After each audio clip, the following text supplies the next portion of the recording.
Otish.com. Learn anywhere, anytime. नमस्कार, म प्रदीप लामिछाने। आजको यो सेसनमा म तपाईहरुसँग विद्यार्थी मूल्याङ्कनको बारेमा केही विषयगत कुराहरू छलफल गर्न चाहन्छु। विद्यार्थी मूल्याङ्कन भनेको शिक्षण सिकाइ क्रियाकलापहरू जारी रहेको अवस्थामा वा शिक्षण सिकाइ क्रियाकलापको अन्त्यमा कुनै पनि विद्यार्थीले के कति अपेक्षित ज्ञानहरू हासिल गर्न सक्यो वा सकेन भनेर लेखाजोखा गर्ने या त्यसको मापन गर्ने प्रक्रिया मूल्याङ्कन हो। मूल्याङ्कन भन्ने बित्तिकै मूल्यको अङ्कन, शिक्षण सिकाइ गतिविधिहरू विशिष्ट उद्देश्य केन्द्रित हुन्छन्, विभिन्न लक्ष्य केन्द्रित हुन्छन्। कुनै पनि विद्यार्थीलाई शैक्षिक संस्थामा औपचारिक वा अनौपचारिक रूपमा अध्ययन गराइसकेपछि हामी के चाहन्छौँ त उक्त सिकारुले वा विद्यार्थीले सोचे अनुरूप निर्दिष्ट ढाँचामा उद्देश्य बमोजिम केही कुराहरू सिकोस् र आफ्नो व्यवहारमा परिवर्तन ल्याओस्। अब सिकारुले तोकिए बमोजिम या अपेक्षा गरे बमोजिम आफ्ना व्यवहारहरूमा परिवर्तन ल्यायो कि ल्याएन भनेर तुलनात्मक रूपमा या व्यवहारिक रूपमा अर्थात् अन्य विविध रूपबाट लेखाजोखा गर्ने प्रक्रिया मूल्याङ्कन हो। मूल्याङ्कनका विभिन्न आधारहरू हुन सक्छन्। परम्परावादी सोचमा हामी के गर्थ्यौँ त मूल्याङ्कन भनेको परीक्षा मात्र हो भन्ने एउटा परम्परावादी सोच थियो।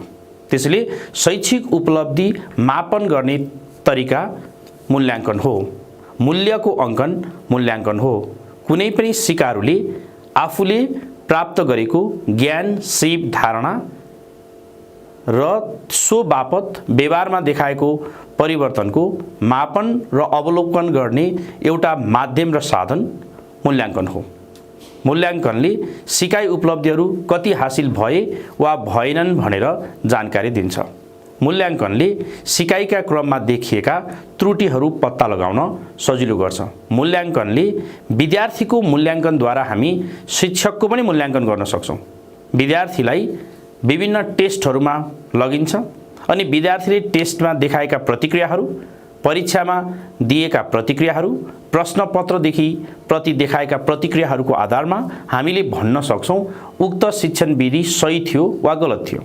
त्यसैले परीक्षा विद्यार्थीको हुन्छ, तर मूल्याङ्कन के को हुन्छ भन्दा विद्यार्थीको पनि मूल्याङ्कन हुन्छ, शिक्षकको पनि मूल्याङ्कन हुन्छ, विद्यालय प्रशासनको मूल्याङ्कन हुन्छ, प्रश्नपत्रको मूल्याङ्कन हुन्छ, समग्र शैक्षिक गतिविधिहरूको मूल्याङ्कन हुन्छ। तर हामी यहाँ चाहिँ विद्यार्थी मूल्याङ्कन भन्ने पढ्दैछौँ। त्यसैले विद्यार्थीको मूल्याङ्कन भन्ने कुरा आफैमा एउटा रिफ्लेक्टिभ टर्म पनि हो। विद्यार्थीको मूल्याङ्कन गर्छौँ हामी, तर त्यो विद्यार्थीको मूल्याङ्कनले विद्यालय शिक्षाका, राष्ट्रिय शिक्षा नीतिका शैक्षिक गतिविधिहरू र समग्र शैक्षणिक क्रियाकलापहरूको मूल्याङ्कन गर्ने गर्दछ। त्यसले हामीले स्लाइडमा केही मैले पोइन्ट्सहरू राखेको छु, त्यसलाई हेरौँ प्लिज। व्युत्पत्तिगत अर्थ यसको के हो त मूल्यको अङ्कन हो। त्यसलाई मूल्याङ्कन भनेको मूल्यको अङ्कन हो भनेर पनि चिनिन्छ। कुनै पनि मूल्य, कुनै पनि वस्तु, कुनै पनि व्यक्ति, कुनै पनि ज्ञान, कुनै पनि सोच विचार धारणाको लाई एउटा अङ्कन गरियो, त्यसलाई एउटा परिमाणात्मक या गुणात्मक अङ्क प्रदान गरियो भने या त्यसलाई भ्यालु प्रदान गरियो भने त्यसलाई अङ्कन भन्छौँ। त्यो मूल्याङ्कन भयो। शैक्षिक गतिविधिहरूको लेखाजोखा मूल्याङ्कन हो। शैक्षिक उपलब्धिको लेखाजोखा मूल्याङ्कन हो। शिक्षणबाट के कति उपलब्धि भयो भनी मापन गर्ने मूल्याङ्कन हो। मूल्याङ्कन भनेको जाँच दिनु, परीक्षा लिनु र मापन गर्नु हो भन्ने चाहिँ हाम्रो के थियो, त्यो परम्परावादी सोचाइ थियो। अहिले हामी मूल्याङ्कन भनेको परीक्षाबाट मात्रै गर्दैनौँ। विद्यार्थीका विभिन्न गतिविधिहरू, विद्यार्थीले कक्षा कोठामा प्रदर्शन गर्ने विभिन्न व्यवहारहरू, विद्यार्थी र शिक्षकका सम्बन्धहरू, विद्यार्थी र विषयवस्तुको सम्बन्ध र विद्यार्थीले विषयवस्तु, ज्ञान, विषयवस्तुमा देखाएको प्रतिक्रिया र कुनै पनि विद्यार्थीले हासिल गरेको ज्ञान, सिप, धारणा र क्रियाकलाप जन्य कुराहरूबाट विद्यार्थीको सहज मूल्याङ्कन गर्न सकिन्छ। र शिक्षण सिकाइ क्रियाकलापमा मूल्याङ्कन भनेको एउटा निरन्तर प्रक्रिया पनि हो। शिक्षण सिकाइ क्रियाकलापको निर्देशक शिक्षक हुन्। एउटा शिक्षकले निश्चित परिधिमा रहेर, निश्चित उद्देश्यहरूमा रहेर, निश्चित विषयवस्तुमा रहेर पाठ्यक्रमले निर्दिष्ट गरेको ढाँचामा विभिन्न विषयवस्तुहरूको शिक्षण गर्नुपर्ने हुन्छ र विद्यार्थीहरूलाई शिक्षण क्रियाकलापमा सरिक गराइसकेपछि ती विद्यार्थीहरूबाट विभिन्न किसिमका व्यवहारगत, क्रियाकलापगत, सिपगत, धारणागत, सोचाइगत र अन्य परिवर्तनहरू अपेक्षा गरिन्छन् र ती परिवर्तनहरू विद्यार्थीले देखाए कि देखाएनन्? के विद्यार्थीहरूले लक्षित उद्देश्यहरू पूरा गर्न सकेनन्? के विद्यार्थीहरूले अपेक्षित व्यवहारहरू परिवर्तन गरे या गरेनन्? के विद्यार्थीहरूले विगतमा भन्दा अहिले अध्ययन गरिसकेपछि वा सिकेपछि आफ्ना सोच विचार धारणामा आवश्यक परिवर्तन ल्याए कि ल्याएनन् भनेर हामीले विभिन्न किसिमबाट विद्यार्थीहरूलाई विद्यालयका गतिविधिहरूमा, परीक्षाद्वारा र विद्यालयको प्रशासनभित्र विविध तवरले उनीहरूको मूल्याङ्कन गर्न सक्छौँ। त्यसले मूल्याङ्कन भनेको एउटा निरन्तर प्रक्रिया हो। यो एउटा रेगुलर एसेसमेन्ट सिस्टम हो। मूल्याङ्कनका निश्चित मापदण्डहरू हुन्छन्।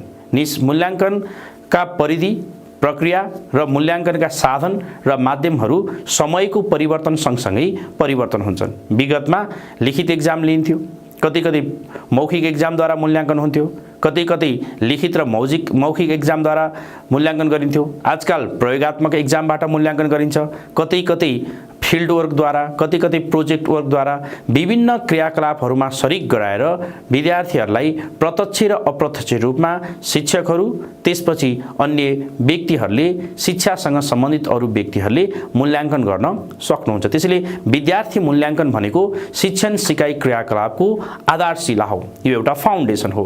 विद्यार्थी मूल्याङ्कन बिना शैक्षणिक गतिविधिहरू सफल भइरहेका छन् या छैनन् भन्ने थाहा हुँदैन। शैक्षणिक गतिविधिहरूको विश्वसनीयता, शैक्षणिक क्रियाकलापहरूको स्तरीयता, शिक्षकको शिक्षण विधि, शिक्षकको सिकाउने तरिका, शिक्षण वातावरणको अवस्था र विद्यार्थीहरूको सिकाइ क्षमता आदि सबै कुराहरू केका आधारमा जज गरिन्छन् भन्दा त्यो सबै मूल्याङ्कनको आधारमा जज गरिन्छन्। त्यसैले हामीले के हेर्नु पर्यो त भन्दाखेरि जाँच परीक्षाहरू, ती त परीक्षाहरू भनेका त मूल्याङ्कनका साधनहरू हुन्। मूल्याङ्कन कसरी गर्ने भन्ने परीक्षाबाट गर्यौँ। त्यसैले मूल्याङ्कन एक के हो त आधुनिक वैज्ञानिक अवधारणा हो। मूल्याङ्कनमा लिखित परीक्षा मात्र माध्यम हुँदैन। विद्यार्थीका गतिविधि, विद्यालयले घटनाहरूमा देखाएको व्यवहार, विद्यार्थीको जीवनमा आइपरेका घटनाहरू, विद्यार्थीका अन्य विद्यार्थीहरूसँगका सम्बन्धहरू, एउटा विद्यार्थीको कक्षामा अरू विद्यार्थीसँगका सम्बन्धहरू, यी यावत पाटाहरूलाई हामीले विद्यार्थी मूल्याङ्कनमा हेर्नेछौँ। मूल्याङ्कन निरन्तर चलिरहने प्रक्रिया हो। यो तपाईलाई स्पष्ट छ।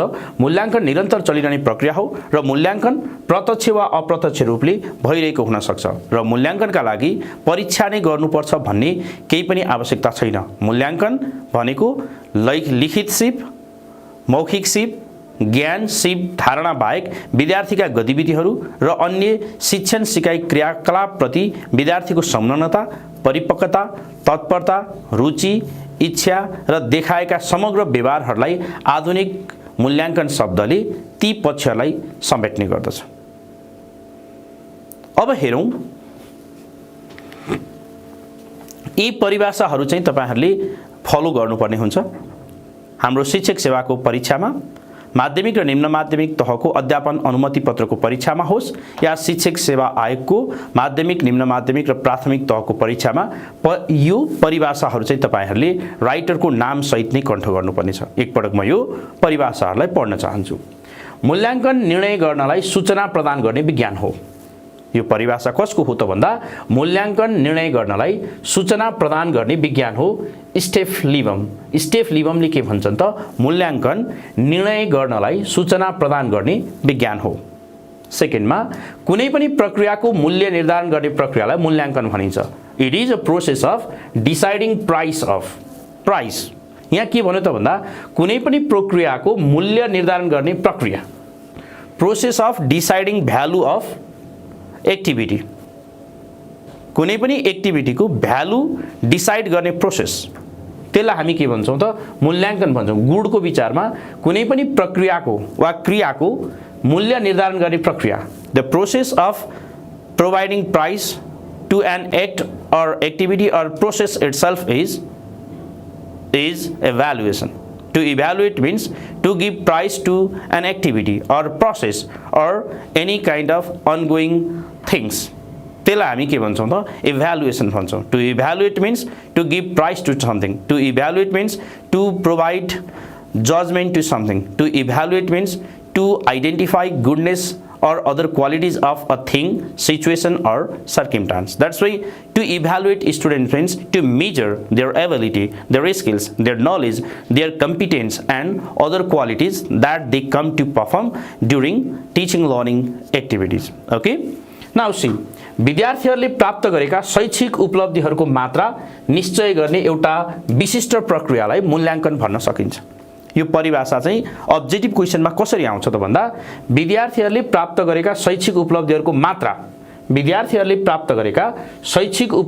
मात्रा निश्चय गर्ने एउटा विशिष्ट प्रक्रियालाई मूल्याङ्कन भन्न सकिन्छ। यो परिभाषा कसले दिएका हुन् भनेर प्रश्न आउन सक्छ। तपाईहरुले भन्नु पर्यो ग्रुलुन्ड, GRULUND, ओके, उनी हुन् ग्रुलुन्ड।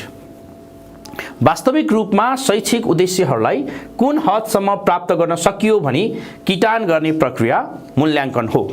मैले अघि भनेको थिएँ शैक्षिक उद्देश्यहरू हरेक शिक्षण सिकाइ क्रियाकलापका उद्देश्यहरू हुन्छन्।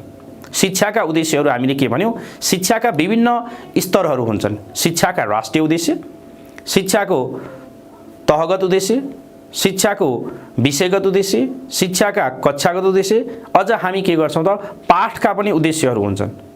त्यो 5 वटा लेयरका उद्देश्यहरू हुन्छन्। शिक्षाका राष्ट्रिय उद्देश्य, शिक्षाको तहगत उद्देश्य, शिक्षाको कक्षागत उद्देश्य, शिक्षाको विषयगत उद्देश्य अनि हामी आउँछौं शिक्षाको लेसन पाठगत उद्देश्यहरू। भनेपछि एउटा शिक्षकले विद्यार्थीहरूलाई शिक्षण सिकाइ क्रियाकलापमा संलग्न गराउँदा पाठ्यक्रमले निर्धारण गरेका निश्चित गरेका निर्देशनहरू, त्यसको आधारमा तयार भएका पाठ्यपुस्तकहरू अथवा शिक्षण सिकाइ क्रियाकलापमा सधैँभरि पाठ्यपुस्तक प्रयोग गर्ने भन्ने हुन्न। शिक्षण सिकाइ क्रियाकलापमा पाठ्यपुस्तकहरू प्रयोग गरिरहनु पर्ने नहुन पनि सक्छ, किनकि शिक्षकहरूले पाठ्यक्रमका आधारमा पाठ्यपुस्तक र अन्य गतिविधिहरूलाई संलग्न गरेर विद्यार्थीहरूलाई शिक्षण गराउन सक्दछन्। यहाँनेरि प्रश्न उठ्छ कि शैक्षिक उद्देश्यहरू हासिल भयो कि भएन मूल्याङ्कन गर्नुपर्ने हुन्छ। शैक्षिक उपलब्धिहरू प्राप्त भए भएनन् मूल्याङ्कन गर्ने हो। शैक्षिक उद्देश्य अन्तर्गत विद्यार्थीले प्रतिक्रिया देखाएनन् मूल्याङ्कनबाट परीक्षण गरिन्छ। शिक्षाका विभिन्न तहगत, विषयगत र च्याप्टरगत उद्देश्यहरू तय गरिएका हुन्छन्। ती उद्देश्यहरू विद्यार्थीका प्रतिक्रियाहरूमा रिफ्लेक्ट भए भएनन्, त्यो मूल्याङ्कन हो। मैले कुनै विद्यार्थीलाई पौडी खेल्न सिकाएँ तर विद्यार्थीले पौडी खेल्न सिकेन। मैले कुनै विद्यार्थीलाई इंग्लिश पढाएँ तर विद्यार्थीले इंग्लिश बोल्न सिकेन भने अब हामीले बुझ्नुपर्ने हुन्छ त्यो विद्यार्थीले मैले सोचे अनुसार ज्ञान हासिल गरेन। अब प्रश्न उठ्छ के त्यो विद्यार्थीको सिकाइमा कमजोरी भयो? त्यसैले सिकाइलाई मूल्याङ्कन गर्नका लागि पनि मूल्याङ्कन गरिनु पर्दछ। त्यो मूल्याङ्कनका मापदण्डहरू विभिन्न किसिमले हामी तय गर्छौं, तर परिभाषामा चाहिँ हामी कति भनौं भन्दा सिकाइका उद्देश्यहरू मापन गर्ने, सिकाइका उद्देश्यहरू हासिल भयो भएन किटान र पहिचान गर्ने, शैक्षिक गतिविधि र प्रक्रियाहरूलाई मापन गर्ने र एउटा अंक दिने, विद्यार्थीमा या सिकारुमा देखिएका सिकाइगत व्यवहारहरूलाई एउटा भ्यालु र जज गर्ने, यी सबै प्रक्रियाहरू के हुन् त मूल्याङ्कन हुन्। तर कहिलेकाहीँ केही मूल्याङ्कनहरू विद्यार्थीहरूलाई नयाँ ज्ञान दिनुभन्दा अगाडि पूर्व ज्ञानहरूको पनि मूल्याङ्कन गर्न सकिन्छ। यदि कुनै विद्यार्थी 6 कक्षा पढ्न चाहन्छ भने उसँग 5 कक्षासम्मका ज्ञानहरू छन् कि छैनन् भनेर पनि हामीले मूल्याङ्कन गर्न सक्छौं। ती यावत किसिमका मूल्याङ्कनहरूलाई हामी यो भन्दा पछाडिको भिडियोमा पढ्ने नै छौं। मैले त्यसलाई तपाईहरुलाई क्लियर गर्नेछु। अब कुरा गरौं शिक्षाको कुनै एउटा पक्षका उद्देश्यहरू पहिचान गर्ने। शिक्षाका कुनै एउटा पक्षको उद्देश्यहरू पहिचान गर्ने र ती उद्देश्यहरू कुन मात्रामा उपलब्ध भए भनेर मूल्य निर्धारण गर्ने एउटा पूर्ण प्रक्रिया नै के हो त मूल्याङ्कन हो। हेर्नुस् है, यसलाई अलिकति हेर्नुस्। शिक्षाका एउटा पक्षका उद्देश्यहरू पहिचान गर्ने। एउटा पक्षका गणित शिक्षाका उद्देश्यहरू के हुन्? गणित शिक्षामा प्रतिशत शिक्षाको उद्देश्य के हो? उद्देश्यहरू कुन मात्रामा उपलब्ध भए, त्यो उपलब्ध भए भएनन् त्यसलाई मूल्य निर्धारण गर्ने प्रक्रिया मूल्याङ्कन हो। आखिर तीनटै कुरा हुँदो रहेछ मूल्याङ्कन भनेको। मूल्याङ्कन भनेको उपलब्धिको मापन, मूल्याङ्कन भनेको शैक्षिक उद्देश्यहरू हासिल भए भएनन्, मूल्याङ्कन भनेको तोकिएका निश्चित सिकाइका लक्ष्य र उद्देश्यहरू सिकारुको व्यवहारमा, सोच र धारणामा प्रतिबिम्बित भएर या क्रियाकलापमा तिनीहरू रूपान्तरण भए भएनन् भनेर बाहिरी रूपबाट अवलोकन, मापन र परीक्षण गर्ने विधि के हो? मूल्याङ्कन हो।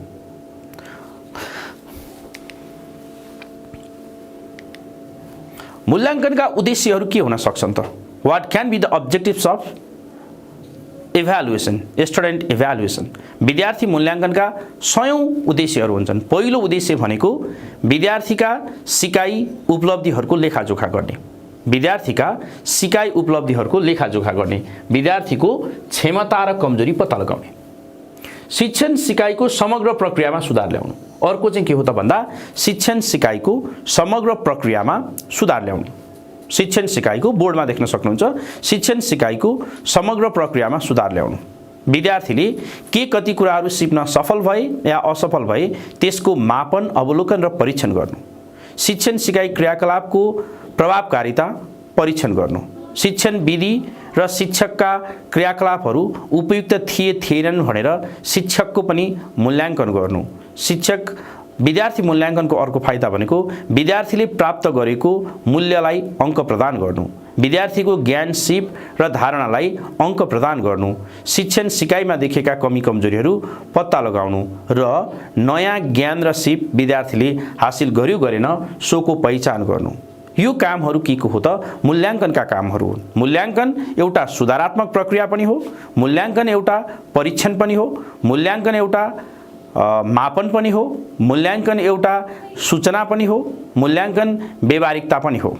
भनेपछि कुनै पनि मूल्याङ्कन भनेको के भन्दा व्यावहारिक रूपमा सिकाइका प्रक्रियामा कति सिकाइ उपलब्धिहरू हासिल भए भएनन् निश्चित अन्तरालमा वा समयको मापदण्डमा ती सिकाइ उपलब्धिहरूको परीक्षण गर्ने प्रक्रिया एउटा मूल्याङ्कन हो। अब हामीले यहाँ हेरौँ, विद्यार्थीहरूको शैक्षिक स्तर थाहा पाउन, विद्यार्थीलाई श्रेणी प्रदान गर्न मूल्याङ्कन गर्नु, विद्यार्थी एवं शिक्षकका कमजोरी केलाई सुधारका लागि पृष्ठपोषण दिनु, पाठ्यक्रम, पाठ्यपुस्तक, शैक्षिक सामग्री, शिक्षण विधिमा सुधार ल्याउनु, विद्यार्थीलाई सिकाइप्रति अभिप्रेरित गर्नु, शिक्षक स्वयंका योग्यता कमजोरी पत्ता लगाई सुधारात्मक कार्य गर्नु, समग्र शैक्षिक प्रणालीको मूल्याङ्कन गरी आवश्यक सुधार गर्न मार्ग प्रशस्त गर्नु, शोध र अनुसन्धानका लागि आवश्यक सूचना प्रदान गर्नु र शिक्षक विद्यार्थीलाई पृष्ठपोषण र अभिप्रेरणा प्रदान गर्नु, यी आदि क्रियाकलापहरू मूल्याङ्कनका उद्देश्यहरू हुन्।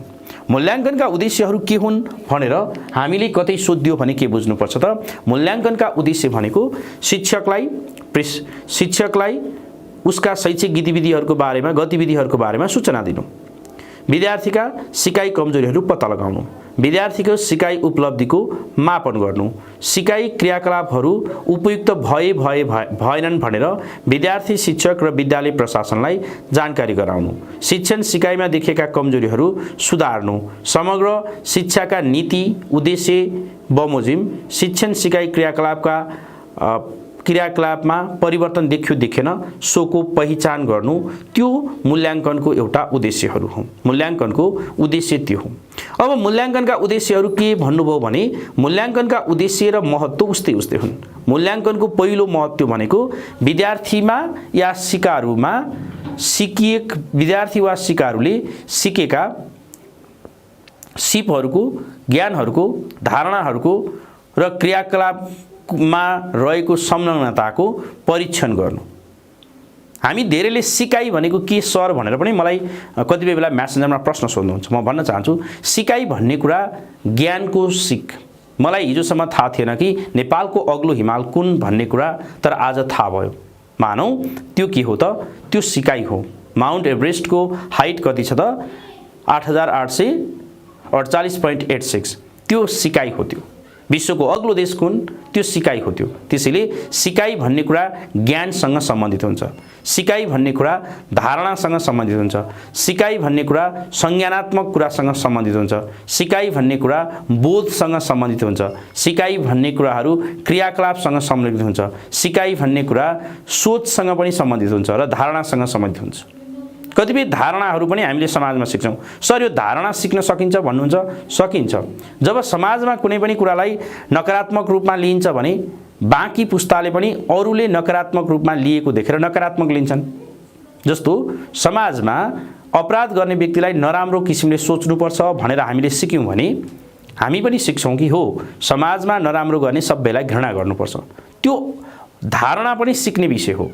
ज्ञान सिक्ने, क्रियाकलाप सिक्ने, स्विमिङ गर्न सिक्ने, पढ्न सिक्ने, बोल्न सिक्ने, ज्ञानहरू सिक्नु, त्यसैगरी धारणा बनाउन पनि के गरिन्छ त शिक्षकले सिकाउनु पर्ने हुन्छ। त्यसैले मूल्याङ्कनले मापन गर्दा ज्ञानको पनि मापन गर्छ, सिपको पनि मापन गर्छ, क्रियाकलापको पनि मापन गर्छ, तपाईको क्रियाकलापमा देखिएको सक्षमता त्यसको पनि मापन गर्ने काम मूल्याङ्कनले गर्ने गर्छ। त्यसैले मूल्याङ्कन भनेको विद्यार्थीका सिपहरू, सिकाइहरूलाई अङ्क प्रदान गर्नु, सिकाइमा देखिएका कमजोरीहरू हटाउनु, शिक्षकलाई आफ्नो सिकाइप्रति थप डेडिकेटेड र प्रभावकारी बनाउन मूल्याङ्कन आवश्यक छ। शिक्षण सिकाइमा देखिएका गल्तीहरू सुधार्न मूल्याङ्कन आवश्यक छ। विद्यार्थीलाई सिकाइप्रति थप अभिप्रेरित गर्न मूल्याङ्कन आवश्यक छ। समय समयमा सिकाइमा देखिएका कमजोरीहरू हटाई उपचारात्मक शिक्षण विधि प्रयोग गर्नका लागि मूल्याङ्कन आवश्यक छ। विद्यार्थीहरूको स्तर पत्ता लगाई उनीहरूको कक्षा प्रमोसन गर्न, उनीहरूलाई श्रेणी प्रदान गर्न र उनीहरूलाई लेभल तथा र्याङ्क दिनका लागि मूल्याङ्कन आवश्यक छ। मूल्याङ्कन ज्ञानको स्तर परीक्षण गर्नका लागि पनि मूल्याङ्कन आवश्यक छ। त्यसैले यी यावत कुराहरू के हुन् त मूल्याङ्कनका फाइदाहरू हुन्, मूल्याङ्कनका महत्त्वहरू हुन्। त्यसैले हामीले मूल्याङ्कनका के हुन् भन्दाखेरि कुनै पनि पाठ्यक्रमले राखेका शैक्षिक उद्देश्यहरू पूरा भएनन् भनेर हेर्नका लागि मूल्याङ्कन आवश्यक छ। दोस्रो बुदामा पृष्ठपोषण दिने। सिकाइका क्रममा पृष्ठपोषण भनेको फिडब्याक। सिकाइका क्रममा यदि विद्यार्थीहरूले उचित सिप हासिल गर्न सकेनन्, उचित ज्ञान हासिल गर्न सकेनन्, सिकाइमा त्रुटिहरू देखियो, सिकाइमा गल्तीहरू रहन गयो भने एकजना शिक्षक, अनुभवी शिक्षक जसलाई विद्यार्थीको भन्दा धेरै ज्ञान, अनुभव, शिक्षा र योग्यता छ, उहाँले आफ्नो ज्ञान, सिप, योग्यता र क्षमताको आधारमा विद्यार्थीहरूलाई पृष्ठपोषण दिनुपर्ने हुन्छ। त्यो पृष्ठपोषण भयो। सुधारात्मक शिक्षण गर्न आवश्यक सूचना प्रदान गर्ने। सुधारात्मक शिक्षण गर्न आवश्यक सूचना प्रदान गर्ने। शिक्षण सिकाइ क्रियाकलापमा विद्यार्थीले सिक्न सकेन भने अब हामीले के गर्छौं? उपचारात्मक शिक्षण विधि लगाउँछौं र त्यो उपचारात्मक शिक्षण विधि लगाउनका लागि पनि मूल्याङ्कनको आवश्यकता छ। अर्को, समग्र शैक्षिक तथा शैक्षणिक योजनाको प्रभावको मूल्याङ्कन गर्न। समग्र शैक्षिक तथा शैक्षणिक योजनाको प्रभाव भनेको तपाईले कक्षा कोठामा निरन्तर रूपमा सञ्चालन गरिरहेका शैक्षणिक क्रियाकलापहरू। शैक्षणिक भनेको टिचिङ, लर्निङ, सिकाइ र शिक्षण र सिकाइ दुईटैलाई जोडेर हामीले के शब्द प्रयोग गर्छौं? शैक्षणिक। समग्र शैक्षिक तथा शैक्षणिक योजनाको प्रभावको मूल्याङ्कन गर्ने। त्यसको प्रभावको मूल्याङ्कन गर्ने काम कसले गर्छ त? मूल्याङ्कनले। विद्यार्थीमा अपेक्षित ज्ञान, सिप, अवधारणा तथा अभिरुचि प्राप्त भयो भएन। अपेक्षित भनेको चाहिँ कस्तो भने एक्सपेक्टेड। कुनै पनि ज्ञान विद्यार्थीलाई दिलाउने बेलामा हामीलाई थाहा हुन्छ कि यो पढाएपछि विद्यार्थीले यो सिक्नुपर्छ, मैले यो क्रियाकलापमा विद्यार्थीलाई सरिक गराएपछि यो सिक्नुपर्छ। तपाईले विद्यार्थीलाई संलग्न गराएका ज्ञान, सिप, धारणा र क्रियाकलाप जन्य कुराहरूको प्रभावबाट, सिकाइको प्रभावबाट ती प्रभावहरू विद्यार्थीमा देखिए कि देखिएनन् त्यसको मापन गर्न पनि, त्यसको अवलोकन गर्न पनि, त्यसको परीक्षण गर्न पनि र ती विषयवस्तुहरू विद्यार्थी भित्र परावर्तन भएर आए कि आएनन्। म भित्र रहेको ज्ञान तपाईमा पुग्यो पुगेन, मेरा सोच तथा विचारहरू तपाईले रिसिभ गर्नुभयो कि भएन, मैले संलग्न गराएका क्रियाकलापका कुराहरू तपाईले हासिल गर्न सक्नुभयो कि भएन, त्यसको मूल्याङ्कन गर्ने के हो त? त्यसको परीक्षण गर्ने मापदण्ड, त्यसको अवलोकन गर्ने मापदण्ड मूल्याङ्कन हो। त्यसैगरी विद्यार्थीको व्यवहारमा परिवर्तन आए नआएको यकिन गर्न मूल्याङ्कन, प्रशासनिक अभिलेख राख्ने कुरा मूल्याङ्कन र निर्णयात्मक मूल्याङ्कनहरू। निर्णयात्मक मूल्याङ्कनहरू भनेको कुनै पनि विद्यार्थीले एक शैक्षिक सत्रभरि हासिल गरेका ज्ञान, सिप, धारणा र क्रियाकलापको आधारमा उसलाई कक्षा प्रवर्धन गर्न, प्रमोसन गर्न, लेभल दिन, श्रेणी तोक्न आदि क्रियाकलापहरू पनि मूल्याङ्कनका आधारद्वारा गरिन्छ।